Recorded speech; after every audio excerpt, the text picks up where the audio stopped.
कहानी का शीर्षक गांव का पुराना स्कूल और बच्चे। गांव की सुबह और टूटा स्कूल सुबह के 5 बजे थे। गांव नरहरपुर में धुंध धीरे धीरे छोंट रही थी। चिड़ियां पीपल के पेड़ पर चहचहा रही थी और खेतों में से आती ठंडी हवा गांव की मिट्टी की खुशबू बिखेर रही थी। गांव के कोने में पगडंडी के आखिर में एक पुरानी इमारत थी, प्राथमिक विद्यालय नरहरपुर। उसकी दीवारें झड़ चुकी थीं, छत के किनारों पर काई उगाई थी और बरसात के पानी से दीवारों पर काले दाग पड़ गए थे। फाटक का ताला टूटा हुआ था और बच्चे दरवाजे की जगह झुककर अंदर जाते थे। फिर भी हर सुबह जब सूरज की पहली किरण दीवारों पर पड़ती तो ऐसा लगता मानो वो टूटा स्कूल भी मुस्कुराने की कोशिश कर रहा हो। रामू के चंदू आया क्या? नहीं मास्टर जी, वो गाय बांधने गया था, मुकुल बोला। गोविंद प्रसाद, जो स्कूल के प्रधानाध्यापक थे, मुस्कुरा दिए। 55 की उम्र में भी उनकी चाल सीधी, चेहरे पर सादगी और आंखों में वही चमक थी जो 30 साल पहले थी जब उन्होंने यहां नौकरी शुरू की थी। वो हमेशा कहते थे, स्कूल दीवारों से नहीं बनता बच्चों, स्कूल बनता है सपनों और मेहनत से। पर अब हालात बदल गए थे। गांव के ज्यादातर लोग अपने बच्चों को शहर के स्कूल भेजने लगे थे। सरकारी स्कूल में बस 5-6 बच्चे बचे थे, चंदू, गुड़िया, मुकुल, छोटी रीना और 2 जुड़वां भाई नंदू और बंदू। इन बच्चों के परिवार गरीब थे। रामू खेतों में मजदूरी करता, लल्लन खेत जोतता, मुकुल का बाप मवेशी चराता। पर इनके बच्चों के दिल अमीर थे, सपनों से भरे हुए। हर सुबह बच्चे मिट्टी भरे रास्ते से दौड़ते हुए स्कूल आते। चंदू के पास पुरानी किताब थी जिसके पन्ने फटे हुए थे। गुड़िया की चोटी में मां ने लाल रिबन बांधा होता जो अक्सर खुल जाता। मुकुल अपने हाथ में लकड़ी की छोटी पेंसिल लेकर आता। क्लास में एक टूटी बेंच, एक ब्लैक बोर्ड और एक घिसी चारपाई थी। गोविंद जी कहते, आज हम गणित नहीं, जीवन का हिसाब सीखेंगे। बच्चे खिलखिलाकर हंसते। वो कैसे मास्टर जी? वो मुस्कुराते, जब तक मेहनत नहीं जोड़ोगे सफलता घटती जाएगी। गुड़िया बोली, मास्टर जी, मेरा सपना है कि मैं डॉक्टर बनूं। मुकुल बोला, मैं इंजीनियर बनूंगा और हमारे स्कूल की छत ठीक करवाऊंगा। चंदू बोला, मैं मास्टर जी जैसा मास्टर बनूंगा। गोविंद जी की आंखें भर आईं। बस बच्चों, तुमने अगर ये वादा निभा लिया ना तो ये स्कूल अमर हो जाएगा। एक दिन बारिश का मौसम आया। आसमान में बादल छाए हुए थे, बिजली चमकी और स्कूल की छत से टप टप पानी टपकने लगा। गुड़िया ने किताबें बचाने की कोशिश की, मुकुल ने मिट्टी से छेद बंद करने की कोशिश की और चंदू ने ब्लैक बोर्ड के ऊपर पुरानी बोरी रख दी। गोविंद जी ने देखा तो उनकी आंखों से आंसू निकल आए। वो बोले, इन बच्चों के दिल में जो हिम्मत है वो इस देश की ताकत है। उस दिन उन्होंने निश्चय किया, अब ये स्कूल ऐसे नहीं रहेगा। चाहे सरकार ध्यान दे या न दे, वो बच्चों के साथ मिलकर स्कूल को बदलेंगे। अगले दिन उन्होंने बच्चों से कहा, हम अपने स्कूल को सुंदर बनाएंगे, दीवारें, आंगन, बेंच, सब कुछ।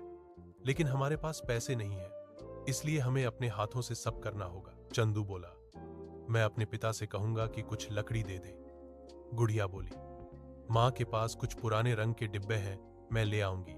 मुकुल बोला, मैं झाड़ू लाऊंगा और आंगन साफ करूंगा। और इस तरह शुरू हुआ बच्चों का मिशन, हमारा स्कूल हमारी शान। बच्चों ने दीवारों को साफ किया, काई हटाई, टूटी खिड़कियां बांधी।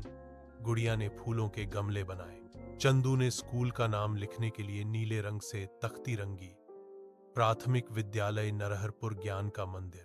गांव के कुछ लोग मजाक उड़ाने लगे, अरे ये बच्चे क्या कर लेंगे, सरकार नहीं कर पाई, ये करेंगे क्या? पर कुछ लोग मदद को आगे आए। रामू ने लकड़ी की पुरानी बेंच बनाई, मोची काका ने बच्चों के जूते ठीक किए और दूध वाले ने रोज उनके लिए एक घड़ा छाछ देने की ठानी।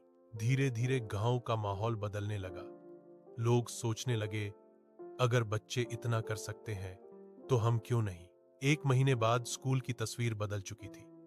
दीवारें रंगीन थीं, आंगन में फूल खिले थे और ब्लैक बोर्ड पर लिखा था, पढ़ाई वो चाबी है जो हर दरवाजा खोलती है। जब ब्लॉक शिक्षा अधिकारी निरीक्षण के लिए आए तो वो हैरान रह गए। उन्होंने कहा, ये तो पूरे जिले का सबसे सुंदर स्कूल है। उन्होंने बच्चों से पूछा, किसने किया ये सब? तो चंदू बोला, हम सब ने मिलकर, मास्टर जी की तरह मेहनत करके। अधिकारी ने तुरंत कहा, इस स्कूल को आदर्श विद्यालय घोषित किया जाएगा। गोविंद प्रसाद की आंखें भर आईं। उन्होंने बच्चों के सिर पर हाथ रखकर कहा, आज तुमने साबित कर दिया कि बदलाव पैसों से नहीं, जज्बे से आता है। साल बीत गए, गोविंद जी रिटायर हो गए, लेकिन स्कूल अब पहले जैसा नहीं था। वहां 100 से भी ज्यादा बच्चे आने लगे थे। सरकार ने नई बिल्डिंग बनाई, कंप्यूटर रूम, पुस्तकालय और खेल का मैदान भी।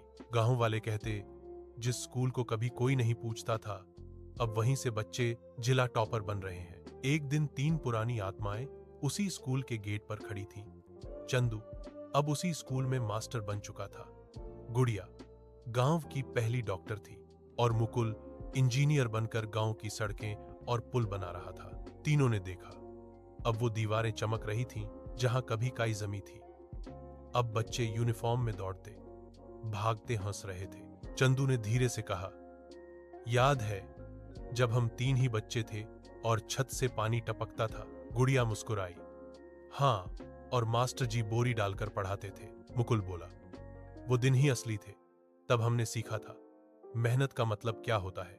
कुछ साल बाद गोविंद प्रसाद इस दुनिया से चले गए, लेकिन उनकी याद गांव के हर बच्चे में जिंदा थी। गांव के लोगों ने स्कूल के सामने उनकी मूर्ति लगवाई। मूर्ति के नीचे लिखा था, जिसने हमें सिखाया कि हर बच्चा अपने गांव का उजाला है, हमारे प्रिय शिक्षक गोविंद प्रसाद जी। हर साल 5 सितंबर शिक्षक दिवस को बच्चे वहां फूल चढ़ाते हैं, गीत गाते हैं। मास्टर जी, आप नहीं हैं, पर आपकी शिक्षा अब भी हमारे साथ है। अब स्कूल में छोटे बच्चे कहते हैं, मैं डॉक्टर बनूंगा, मैं पुलिस बनूंगा, मैं पायलट बनूंगा। चंदू मुस्कुराता है और कहता है, और कोई कहे मैं मास्टर बनूंगा। सारे बच्चे हंसते हैं, लेकिन भीतर से महसूस करते हैं कि यही सबसे बड़ी बात है। गुड़िया हर रविवार को स्कूल आती है और बच्चों को हेल्थ चेकअप करती है। मुकुल हर साल नए झूले और डेस्क बनवाता है, और तीनों मिलकर गांव के बच्चों के लिए एक नई दुनिया बना चुके हैं। शाम ढल रही थी। सूरज की आखिरी किरण स्कूल की दीवार पर पड़ रही थी। दीवार पर लिखा था, अगर मन में लग्न हो तो टूटी दीवारें भी उजाला दे सकती हैं। चंदू ने आसमान की तरफ देखा और बोला, मास्टर जी, हमने आपका सपना पूरा कर दिया। गुड़िया ने कहा, अब हमारा स्कूल कभी पुराना नहीं कहलाएगा। और मुकुल ने धीरे से कहा, अब ये गांव का सबसे सुंदर मंदिर है, ज्ञान का मंदिर। कहानी का संदेश, बदलाव कभी ऊपर से नहीं आता, वो हमेशा बच्चों के दिल से शुरू होता है। जब सपनों को हाथों से सजाया जाए तो टूटी छत भी आसमान बन जाती है। ऐसी और रोचक और प्रेरणादायक कहानियों के लिए चैनल को सब्सक्राइब करें।